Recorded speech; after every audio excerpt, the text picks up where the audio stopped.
Well, I don't know how to put this, but I'm kind of a big deal. People know me. I'm very important. I have many leather-bound books, and my apartment smells like the nice guys on business. Need an education on how to grow your business? The Nice Guys are here to help. Learn about great customer service, networking, and how just being nice can help you prosper. Now, here are your hosts, Doug Sandler and Strickland Bonner. Hey, Nice Guy community, welcome back, My name is Strickland Bonner. On this side of the mic, on the other side of the mic, Mr. Doug Sandler. Having fun. Having fun. What? Yeah, I was going to say, what's today? It's Monday, so it's interview day today, Monday. Monday, like the beginning and end of the week, interview days. Everybody always says that Mondays are so like, blah. I kind of like Mondays. I'm a Monday kind of guy. I kind of like Fridays too. I love my weekends because I get to work. It's that damn Boomtown Rats song. Tell me why I don't like Mondays. Tell me why I don't like... Anyway. Hold on. Is that where... That's not where all of this got started, is it? I think the song was probably written because people didn't like Mondays. I don't think that the Boomtown Rats in the 70s created the idea of hating Mondays. All right, so whatever happened, why was Hump Day created? I mean, come on. I think it's created by people who hate their job. And like all they do is look forward to the weekend. And so Wednesday means halfway through. Screw that. I love my job. I think at what point in your career, wherever you were in your career, did you on Sunday, start to dread Monday coming? Has that ever happened to you? Or? Yeah, I've had jobs in the past that I didn't like, but, I got out of them. I'm not doing those anymore. But yeah, I could see that, but not anymore. That's just not me.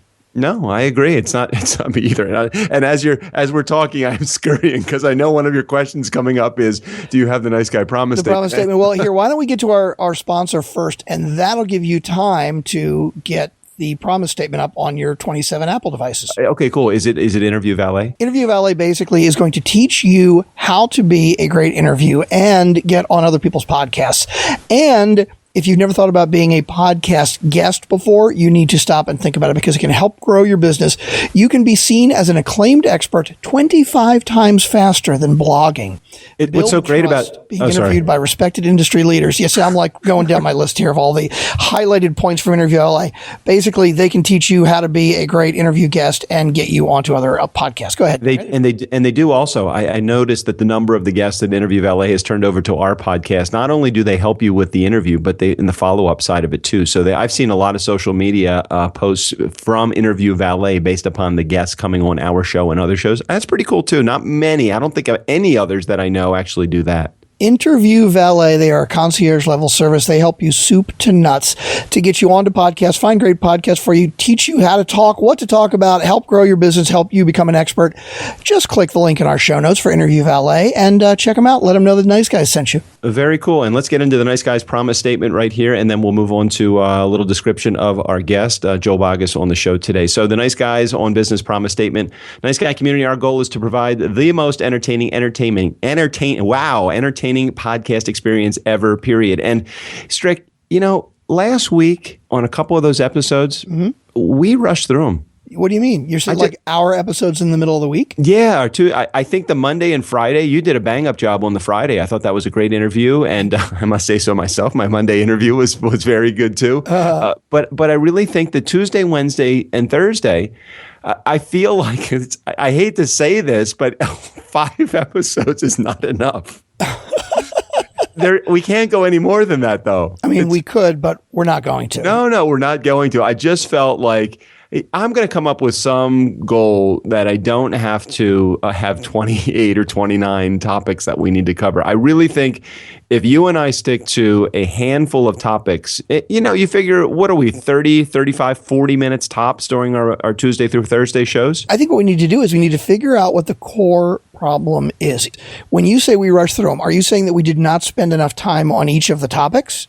I think a little bit of, I felt like I was rushing myself because I had so many topics that I wanted to cover. And then the other side of it too, I keep coming back to, I can't remember who made the comment that they loved the show when it was business. And then when we went a little bit more personal in that direction. Now, I don't want to take the personal out, not at all. I love the personal side of it.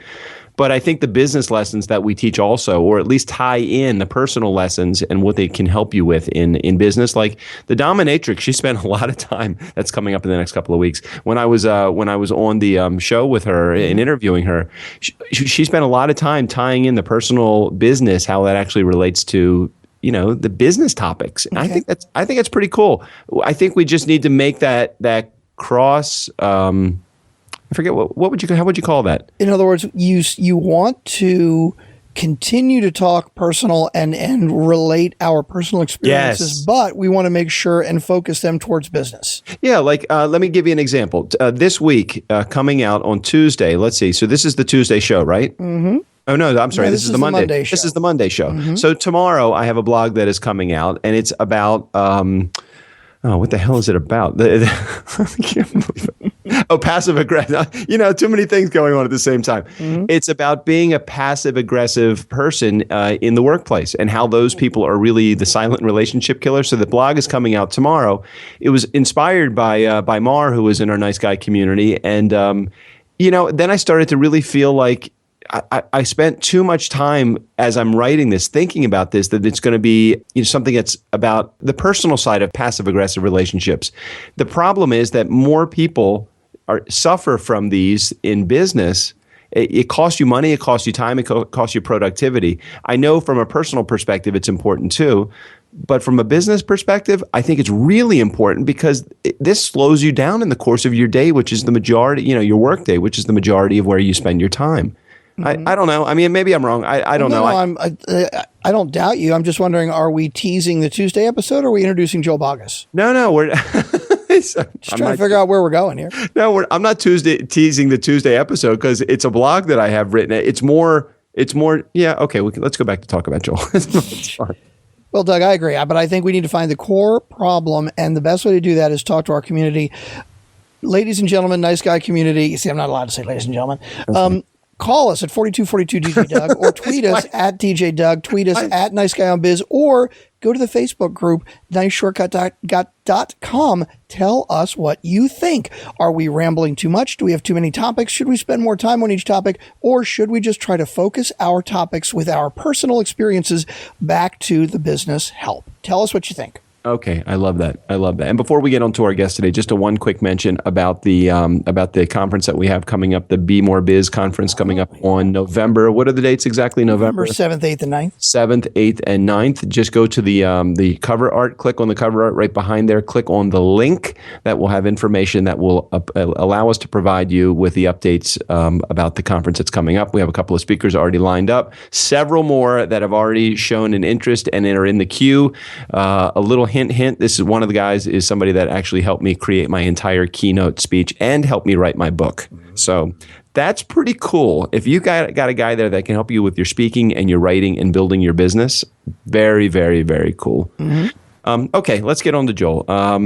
You want to talk about Relaunch? Yeah, Joel Boggess and his Relaunch show. Huge podcast. Joel is all about reinventing yourself. And really, the Relaunch show is all about, hey, if you don't like who you are, you don't like what you're doing, you don't like something about yourself, remake it. And it's a weekly show, right? His podcast? Yeah, and actually in February of 2015, so almost 2 years ago, right before our podcast launched, I went on the Relaunch show. That's how I originally met Joel, and talked about the entire reinvention of me from coming from the entertainment business and reinventing in the speaking and podcasting and writing business and all that. And it was before we even had the podcast, so I was kind of just developing the ideas right on Joel's show. So I'll have to make a note so that we can get the actual episode that I was on in the show notes as well. But Joel does a great job.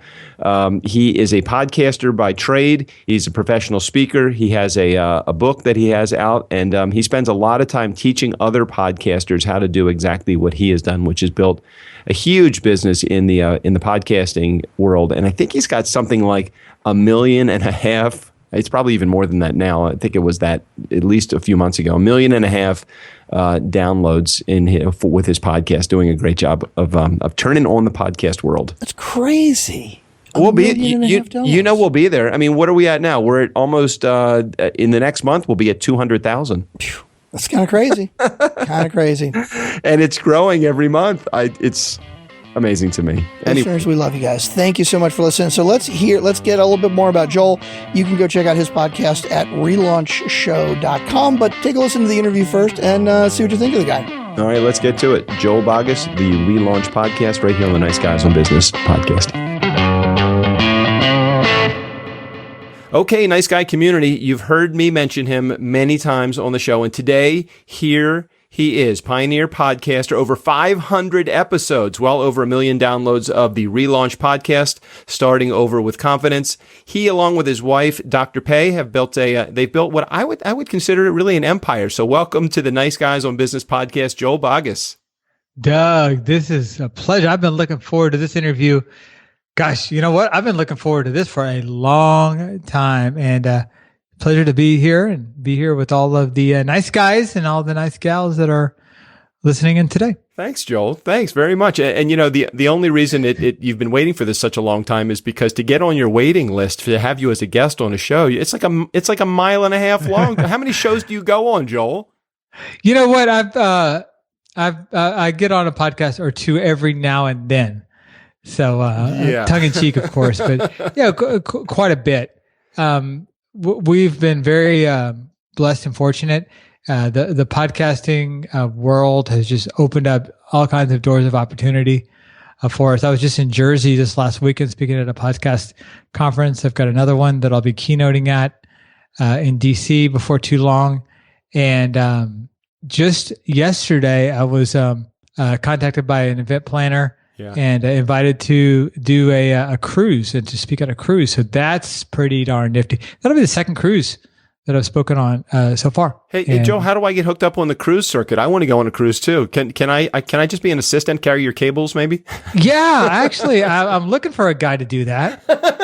And so I need a Sherpa. Can you be a Sherpa? No, I'm not really good with heights. Okay. So, Joel, let me start here. How does it feel to be doing pretty much exactly what you wanted to be doing in this portion of your life? How does that feel? It feels incredibly good and very fulfilling, very, very meaningful, very purposeful, but it didn't happen by accident. And I think that's the value that I can give to the nice guys and to the nice guy community that's listening in today, that it all happened by intention and it happened by agreement. And by agreement, I mean, I had to have agreement with my wife, Dr. Pei. You mentioned her. Thank you. Yeah. We've been married for 15 years. And you know what? Doug, it wasn't always that way. There were times when she was on the other side of my dream and I was on the other side of hers. And we had to work through that. And we realized that we need to have two people working together. So when one falls, the other one can lift them up. And the worst place to be is on the opposite side of your dream that your spouse is, or, you know, your boyfriend, your girlfriend, or whomever you're, you know, working with or occupying space with. And once we learned how to be on the same side, that's when things started taking off. Yeah, you guys just really click, not only on your show, and Thanks. I think I'm getting a little bit ahead of myself here. Why don't you tell the Nice Guy community, tell us about the premise of the show. It might seem obvious with the name like Relaunch, but just tell us about the premise of the show. Sure. Thank you for that, Doug. I got my first job in traditional radio 27 years ago, which that was a long time ago. Wait, you're only like 12. Yeah, I know, right? But that gave birth, if you will, to this fascination and love I had for broadcasting and sharing your voice, and adding value into people's lives and helping make a difference. And I left radio. I worked in a few different formats, and then when podcasting, Doug, started to peek itself over the horizon, I knew that I just needed to be in that industry. And Relaunch, it's not our first show. It's actually our 9th show. And what that means is that there has been many trips to the batter's box. Yeah. many practice swings before we were able to finally hit one out of the park. But with perseverance and just that, I don't know any better than to keep trying kind of mentality, we finally made that happen. You asked for the premise of the show. Very simple, very relatable. It's all about the relaunch. And people that come on, and you were kind enough to come on the show as well. Thank you. Yeah, 300 episodes ago. I was at episode number 239. You're on like 500 and something now. That's crazy. And I guess we'll be there at some point, but it's like, wow, I can't believe that's a long time, Joel. By the way, relaunchshow.com/239 is where you can hear yours truly, Mr. Doug. And you'll hear all, it's funny. I listened back to it before I came on the show with you today. And I'm like, boy, there's a lot of personal stuff in there. I love it. I think that the community would love listening to, they keep asking me the questions. So many of the answers are right there on Relaunch. And I think I said you opened me up like a can. It was great. I remember that actually. And you know what? That's what the Relaunch show is all about. It's about learning about a person's most significant relaunch, the relaunch that they've been through in their life. It could be relational, like maybe a relationship didn't work out. It could be business related. Maybe there was a foreclosure on a business. Maybe there was a locking of doors. Maybe there was a layoff. And we talk about those relaunch moments. And then we also talk about, okay, well, what helped us not just go, be in it, but go through it. Mm-hmm. And that's the difference maker. And how'd you come up with the premise of the show to begin with? Because it is such a unique premise, and I don't know of any other shows that specifically focus on the relaunch. Right. I noticed that's what I'm hearing a lot about in my previous show. That I hear a lot about. I hear a lot of the struggle, but I also hear about the victory on the other side. So bridging that gap. Okay, well, what helped? What can help other people that are tuning in right now that are going through their own personal, professional, emotional, spiritual relaunch? And let's share that. And what it does is it does two things. It makes the person that I'm interviewing human, because they're airing out their dirty laundry on the show, and then it also gives hope, inspiration, and gives people ideas and tools for what they can do experiencing their own relaunch and how they can become better on the other side, become stronger. And your podcast, it's definitely a podcast of inspiration and faith. And when you first started the podcast, was that the direction that you immediately saw it going in? I mean, you have the soothing music, your soothing voice. It's great. And that was absolutely it. We worked hard on developing that concept, which is another helpful tip that hopefully somebody can use today when they're trying to figure out their next content thing. It doesn't have to be a podcast. It can be a blog, it can be a YouTube series, or many other things. But you've got to develop your theme. And I remember very, very well, almost like it was yesterday, when I came up with one word, relaunch. Mm-hmm. And I thought, my gosh, how relatable is that? Who hasn't who has a relaunch from a relationship that sucked, or from a job that they couldn't stand, or a business that wasn't firing on all cylinders? And I thought, that's something. And it's not just about, or it's not at all about data, which, boy, there's way too many shows that are focused on that, but it's more about the personal touch and what people discovered within themselves that helped them move through and move beyond. What's so interesting is that it kind of reminds me of I don't know what part of the world that you're in, but there was somebody that's on like Light FM, Lila or Delilah or whatever. Yeah, Delilah, sure. Okay, so Delilah. It's so great because yours is like the podcast version of Delilah. Oh, nice. So, yeah, and I made reference just a moment ago about way back in the stacks that I was on at episode whatever it was 239 or something like that, and it was in February of 2015, and I don't remember, but I'm thinking there had to be something to it that was the same month that I actually started my podcast. Nice. So I think, how many podcasts do you think that you inspired starting? Well, I've done a lot of podcast coaching also. So I've worked with a lot of folks, some names you would recognize, like, Bob Berg wrote a killer book out called The Go-Giver. Yeah, absolutely. Pei and I were the creative team behind the launch and success of that podcast. And well, actually he was behind the success, but we were behind the launch. Bob is like one of those guys. He knows everybody. He's got such a huge network. He does. And then we've worked with a lot of brand new podcasters, names that you wouldn't recognize. And gosh, I wouldn't know. But we speak at all the podcast conferences, and I've been fortunate to be in front of many people that have then become inspired by something I said or something they heard somebody else say. Doesn't really matter, but they took action. And that's the difference maker, taking action, not being perfect, but taking action. Oh yeah. The imperfection is part of the process and part of the learning curve, and all part of the relaunch and understanding that you're not going to be perfect no matter what you do. So now, Joel, you're a speaker, you're a coach, and you're a business leader, and so many more things.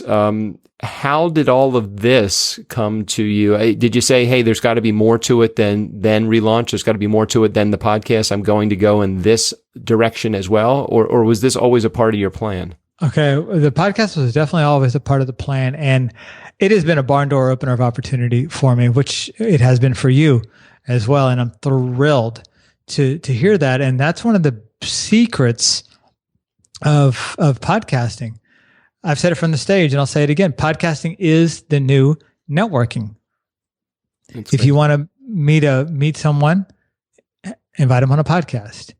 If you want to pick the brains of a thought leader, of a heavy hitter, of a rock star in your industry, whatever the industry is, invite them on your podcast.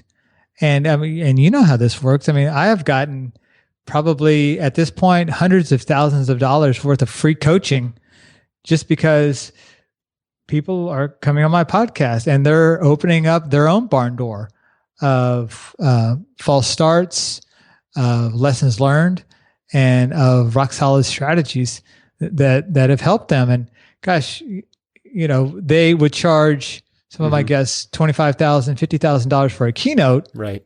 However, they'll hang out with me for 30 minutes or an hour, not get paid for it, and then I will leave that meeting more intimate with them than some of the people sitting in the front row of their audience. Yeah, the podcasting world has brought me to so many people that would not have taken my call, not because they're better or worse or different than me. They just, they don't know me, and the podcast has opened up this opportunity. Even when we were first getting started, big names would come on the show because I think they realized the power of the podcast and the recorded word.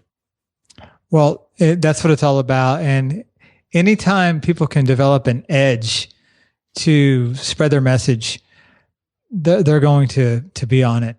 And podcasting we live in an on-demand 24-hour, 7 days a week world. And with the podcast, that accessibility is available.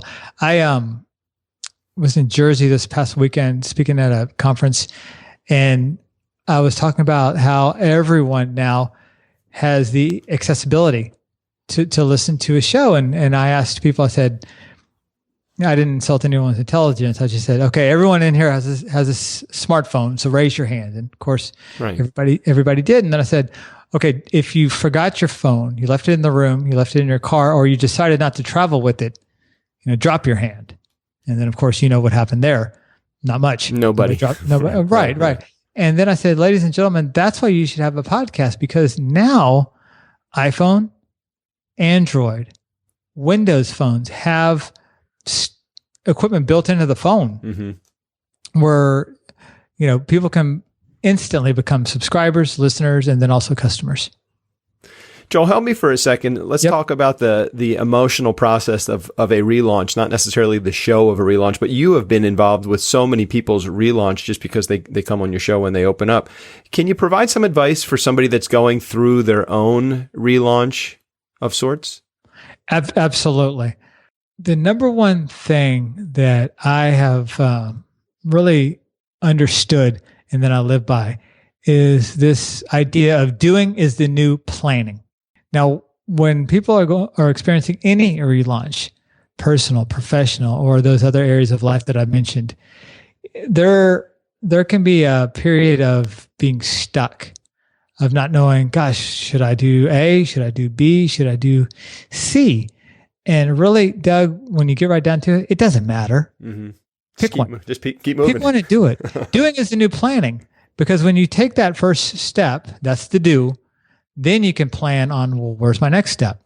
And where's my third step? And so forth. But it doesn't get done by thinking. It gets done by doing. And my buddy, Larry Wingett, says it this way. He says, Joel, you just can't steer a parked car. That's true. You've got to either take a left or take a right. And one of two things will happen. If you turn one direction and if it feels right and there's an open lane in front of you, mm-hmm. well, then you can step on the gas. And if you turn in another direction and you're hit by obstacles, potholes, speed bumps, stop signs, well, it's pretty obvious that that's probably not the direction to go. So you'll need to tweak. You'll need to course correct. However, you never would have found that out had you not started the car, put it in drive, and went in a particular direction. So doing is a new planning. So regardless of a person's direction, I would say just move. It doesn't matter where you move, but go somewhere because the opportunities will open up to you. Yeah, that's great advice. Too often we all find that we are stagnant and we are not moving beyond. Okay, so let's get on to something else here. Next to every great success is someone encouraging them, and I see your wife Pei as a leader's leader all the way through. I can only imagine what that dinner table conversation sounds like. What's a typical business conversation look like in your house, Joel? Okay, now this is a very interesting question because Pei and I have decided recently, and this is Joel being frank and honest with you, just like you were to me on my phone. We decided, Pei and I, that about a few months ago, that she and I weren't going to build a business together. We were going to work on some of our individual interests.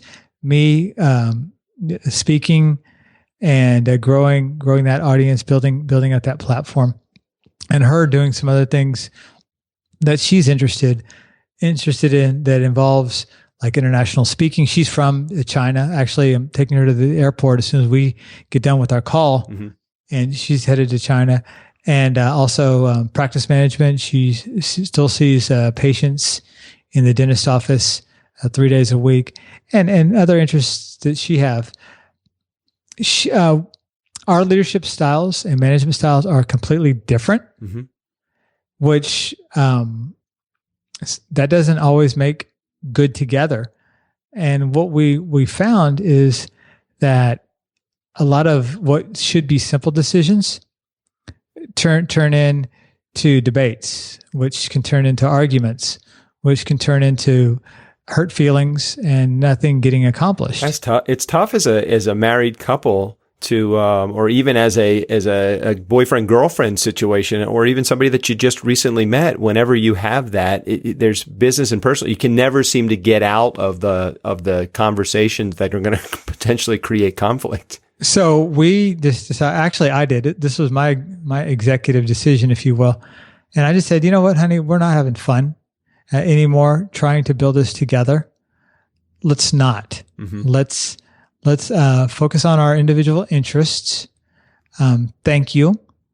And if you need me to help you with something, of course I'll do it in a heartbeat. And she said the same. But let's focus on some stuff that we know how to do on our own, so that we can enjoy a dinner together, where we don't both have a laptop. Yep. And a cell phone in the other hand, where we can go on vacation, take a cruise, go visit my mom, and instead of being in separate rooms, looking at whatever electronic device we are, we're actually in a room together, or at a picnic table, or on a boat ride at my mom's place. She lives on the lake, and that, Doug, was the best business decision that I've ever made. Is that, we're not going to do this together just because it's not fun.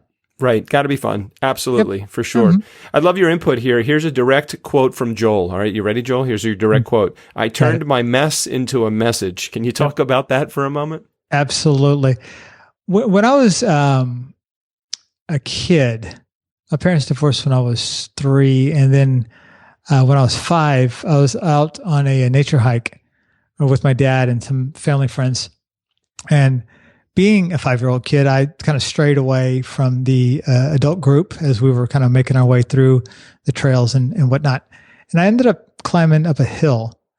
And on the top of the hill was kind of running parallel to it was what looked like a set of monkey bars to me. I was 5. Mm-hmm. Everything's monkey bars when you're 5. Absolutely. It was actually a bridge. And I kind of hopped on the bridge, ran to the middle of the gorge that it was stretching over, got down on my stomach and called to my dad, who was down below, who was 30 feet down below. And what happened is, over my right shoulder, a rumbling came, and it was a train. And the accident that occurred involved a 30-foot fall, multiple skull fractures, and so much blood loss, Doug, that by the time the emergency rescue team found me in the middle of the Texas Hill Country 42 years ago, before GPS or cell phones, right? They couldn't even start an IV on my little 5-year-old arm because I had lost so much blood. But through heroic medical and divine intervention, I made that 45-minute drive to downtown San Antonio, and would spend the next 3 weeks of my life fighting for it as I was in a coma. A lot more to the story there, but the recovery and the rehabilitation was tremendous on multiple levels, because I now had a broken family that had just almost lost their only child. And I had, unbelievable emotional complications from those things that I just mentioned. So the recovery for me lasted into my, I'm 47. It's, kind of still lasting, but it lasted for that first part of my life. And that right there was had some amazing learning experiences in there. So the message is, that's all a mess. And that could be a whole show right there. But the mess that I turned into a message is, if you do the work to get in touch with really who you are on the inside, not who people say you should be, but who you really are, that's actually the difference maker. And that's really all that you need. That's all the people that are around you need. And that's all your business needs, is for you to get clear on who you are, your skills and abilities, your personality, style, your values, dreams, and passions. Those are the 3 little circles, if you will. Get clear on that. And then let's figure out the best way to communicate that and to contribute that to our circle, to our loved ones, and also to the customers that we're sent here to serve. That's the difference maker. That's the message. It took me a long time to figure all that out. A lot of recovery on everyone's side, mine, my mom, my dad, and that's kind of how it worked out. And we're looking forward to seeing some amazing things out of you, Joel. What do the next 12 months look like for you? Yeah, great question. about a month and a half, 2 months ago, I got a manager, signed up with my first manager from a speaking perspective, or from the speaking arm of the business. I had a couple of people on my podcast, and they're both 5-figure guys, and they not only recommended their manager to me, but more importantly, they recommended me to her. Mm-hmm. And so that was a quick phone call, and I decided let's go ahead and do it. And right now, she is in the process of putting together the assets and collateral that I have available, and we're getting ready to land on a speaking fee, and then we're just going to start, shopping for gigs as much as we can. Then I also started with my first speakers bureau about a couple of weeks right after that, and she is doing the same thing pretty much. Getting ready to launch me, I think, in about a week or so, in her rebranding efforts. Not surprisingly, her agency is going through a relaunch. So, who better to use and who better to work with than me? But that's it. Long answer to an easy question. I'm just going to be doing a lot of speaking and adding a lot of value. No, I am specifically looking very forward to following your path and seeing what you're all about. You're one of those leaders that I know is up there in the distant, front of the line, and I love it. I love it. So thank you, Joel, for being a part of that. You have just another moment for a one personal question, then we can let you go. Sure. What you got? All right. So you have do you have an iPhone or do you have something inferior? What do you use? Nice. I have an iPhone. Do you have it anywhere near you? I do, right here. All right, excellent. So go to your last photo. What's the last photo you took? Oh, nice. Okay, let's hope that it's a good one. My last photo is... Okay, this counts. It's a picture of Happy. That's our puppy. Okay. And Happy is sleeping on my couch. Look at that. There is Happy. I walked out of my studio. That's good. And I just walked through the house, and then Happy just decided that he was going to sleep on the couch, and there he is. And I'm like, oh, that's a problem. All right, go to your texting app and tell me what the last message that you sent and received was. Okay. A lot of texting app was from a speaker friend of mine. We were going to have coffee at 3, which is in about half an hour. And she asked me if she could go a little later. And I said no, a little too tight. I've got to take pay to the airport. How about Saturday or Sunday? And then she said, yeah, let's do Sunday. There you go. I love it. I love it. See that little in-depth see, Joel, you can steal that for your podcast. Oh, I'm going to do that instantly. I don't have any more podcasts scheduled today, but I'm going to now create one. I love it. So, Joel Boggess, host of the ever popular, ever amazing Relaunch podcast, starting over with confidence. Thank you for your valuable contribution to not only our industry, but to our show today as well. Doug, this has been a pleasure. Thanks for having me on, and really enjoyed it. Nice Guy community, never underestimate the power of nice. Special thanks once again to Joel Boggess. Steve, go ahead and take us out of here. The nice guys want to hear from you. Call 4242 DJ Doug and ask any questions you like. Well, except about the cloud. Nobody understands the cloud. Don't bring up Santa Claus either. Doug's still a believer.